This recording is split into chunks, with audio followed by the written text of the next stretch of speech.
हाँ, तो अब हम कहाँ आ गए, कौन से क्वेश्चन पे आ गए हैं? 10 नंबर क्वेश्चन पे आ गए हैं। ठीक है, आप थोड़ा सा ध्यान देंगे तो आपको सारा समझ में आ जाएगा। क्या बोला है?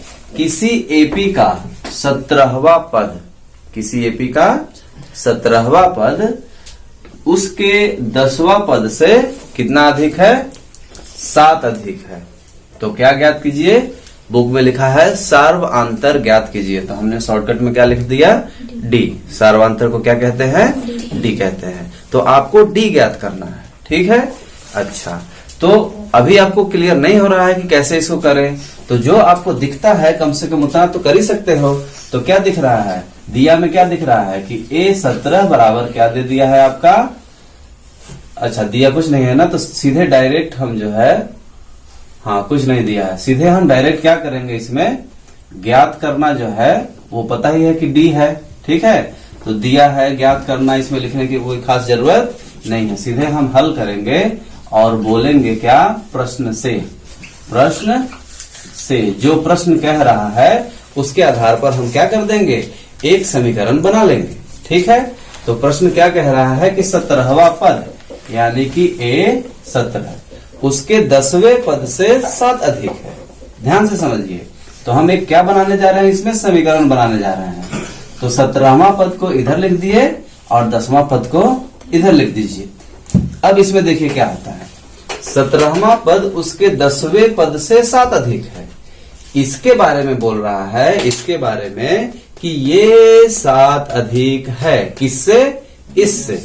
साफ साफ क्वेश्चन कह रहा है कि 17वां पद उसके 10वें पद से 7 अधिक है। तो जब हम बराबर दिखा दिए तो हमको 7 अधिक किधर करना पड़ेगा? इधर करना पड़ेगा। क्लियर हो रहा है? क्योंकि ये तो ऑलरेडी 7 अधिक है और आप बना रहे हो क्या? समीकरण बना रहे हो, उसके लिए लिख दिए बराबर। तो बराबर का मतलब क्या होता है? दोनों तरफ बैलेंस बनना चाहिए। तो ऑलरेडी ये 7 अधिक है, यदि इधर और प्लस कर दोगे तो और ज्यादा अधिक हो जाएगा, तो ये बराबर का वैल्यू नहीं रह जाएगा। तो इस तरह से आपका ये क्या बनता है? एक समीकरण बनता है। अब जब इतना कर लिए तो फिर आप A17 का सूत्र जानते ही है, क्या होता है? A + 16D।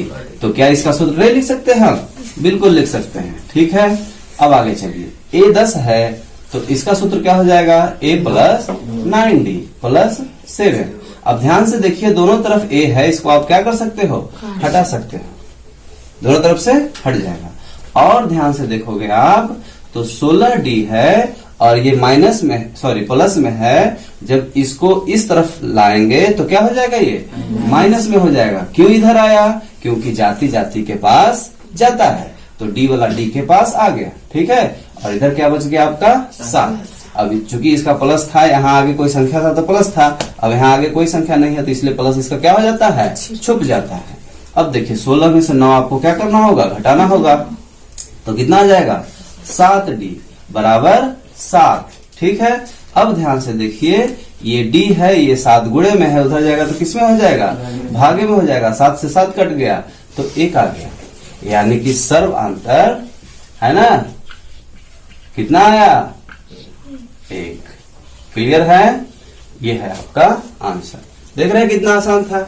और क्वेश्चन देखने में लग रहा था कि अरे बहुत कठिन है, तो कभी भी क्वेश्चन देख करके आपको डरना नहीं है। जो क्वेश्चन कहता हो उसको करते जाना है, फिर आगे जो होगा वो देखा जाएगा। क्लियर है?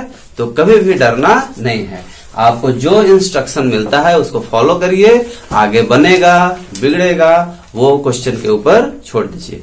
स्टेप आप बिल्कुल सही चलाइएगा। ठीक है?